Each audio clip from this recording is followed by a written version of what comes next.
Hi everyone, welcome back to my channel. We're in 2021, we made it. And so with that said, we probably have a bunch of New Year's resolutions as well. One of mine actually is to be able to do a video in Spanish soon. So I'm working on that. For those of you who speak Spanish, be on the lookout for that. I'm really excited for it. I'm really excited for it.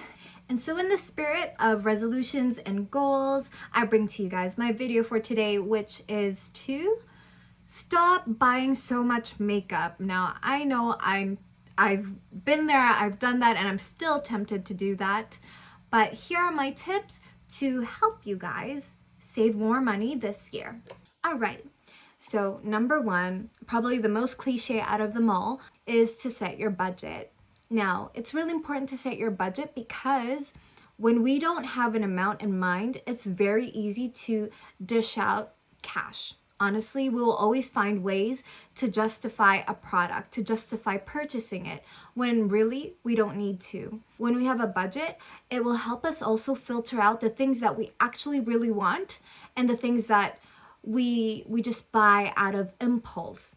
And so you can compare products more and just buy what it is that you really want or what it is that you really need, instead of buying so many things and then later on you're not even going to end up using it. Number two, evaluate your buying pattern. Now, honestly, all of us have been through this at some point in our lives. And for me, I found it especially with buying eyeshadow. Have you ever bought palettes and then you just realize that honestly, you're buying the same shades? And in my case, that's happened quite a bit, especially since I'm a person who loves neutral shades. And especially when I actually put the eyeshadow on my eyes, they start to look the same.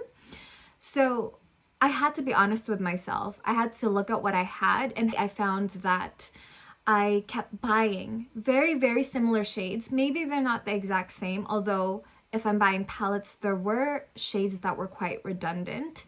I didn't really need them. And honestly, with my small eyes, they look the same. You also have to sit and ask yourself, are you buying the same palettes but different packaging? Now, I know especially with makeup launches, it's so tempting to want to buy every single launch because you see the packaging and you just love it. And honestly, I'm a sucker for packaging as well. But let's be honest, the packaging isn't what goes on our face. Although, we can enjoy packaging, but this is a good way to filter out what is necessary and unnecessary. Number three, buying makeup that matches your lifestyle. The truth is, not all of us are YouTubers. Not all of us work in the fashion industry or are makeup artists. And so we don't really need a makeup set as big as people who are in the industry. Now, if you are in the industry, it makes sense because you are testing out products. You are looking for the best products to be able to share with the world. And there's nothing wrong with that. And honestly, we love that. But for those of us whose lifestyle doesn't revolve around makeup or a fashion industry or the beauty industry, maybe some of us don't even want to wear makeup on a daily basis, and that's completely fine too. For example, when you go to work, how much makeup do you use? If you go to work, what kind of makeup do you reach out for? If you're finding yourself buying a bunch of palettes and you're not using them in your day-to-day life, whether you go to work and you're finding that you haven't touched the blue eyeshadow or the purple eyeshadow that you wanted to use, then maybe it's not something that you should buy going forward. Now, a lot of us, when we buy makeup, we want to try them out because honestly, there's no way to know how makeup looks on you without actually trying it on yourself. It is also tempting that when we want to try new products, we buy those products, even though we don't want to, because we're actually unsure on whether we like it or whether it's something that's going to be worth it. These days, especially with the pandemic, everything has been online. And so one of the challenges that we face when we're purchasing makeup is honestly trying it on. There really is no other way to see how makeup is going to turn out on you unless you try it. And pictures are not a good basis as to how makeup products will turn out on you. And so sometimes we're tempted to buy the product just to try the product, but we've already paid full price. One of the best ways to reduce that, this is my next tip, is to plan your samples accordingly. We always plan our purchases, but we don't really think about planning our samples. This is how I like to try new things if they're available. Honestly, if you look at stores like Sephora or even brands like Charlotte Tilbury, when you check out, it always asks you for samples. Might be a little bit on the small side, and so sometimes we might skip that part, but take advantage of it. My next tip is be aware of buying backups. Now, I know a lot of the time we think that when we buy backups, we're saving because we're thinking, oh, if I can get it at this price, then I save. And that works up to a certain amount. It depends on how many backups we actually get. But one thing that we have to take into account when we're buying backups is that every makeup product has a shelf life. And so if you're buying 3 of the same brand new products, that means you haven't opened it yet. A lot of the shelf life of makeup maybe will last until a year, but after that, they're expired. And so when you're buying backups, it might be actually working to your disadvantage, depending on how much you actually use that product and how long it's staying in your drawer. You may not actually be able to use the products that you bought, and this works against you.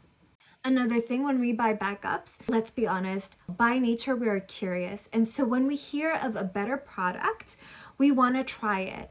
And so when you have, let's say, 4 bottles of the same foundation and you want to try a new foundation, then the other backups that you have would have gone to waste if you find something better and you find something that you really like. So another way to resist the urge of buying so much makeup or to try a bunch of products is to revisit your goals for 2021.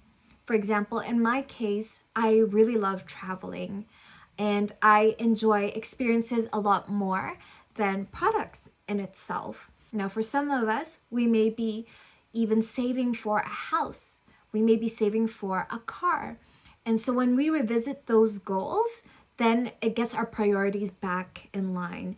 I want to give you guys a little bit of an idea, just a small illustration, because honestly, it sounds really weird, but I love checking and calculating how money works. This is just a quick guide as to how I think when I'm buying makeup. So we all know palettes can cost anywhere from $10, $15 to even $100 or sometimes even more, depending on the palette, depending on the brand, depending on the quality. And so I think a safe bet to think about budgeting is, let's say, you want to save $100. Maybe you're used to buying $100 worth a month.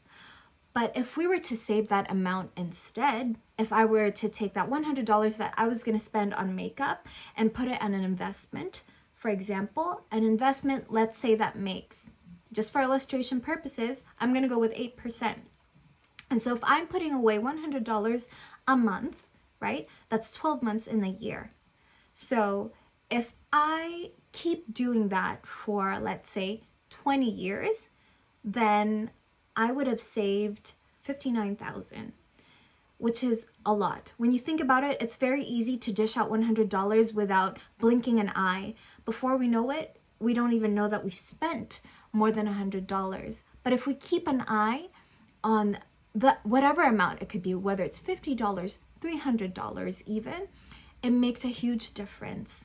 Anyway, those were all of my tips. I hope that you found them helpful. I know with 2021, we honestly don't know what's in store for us.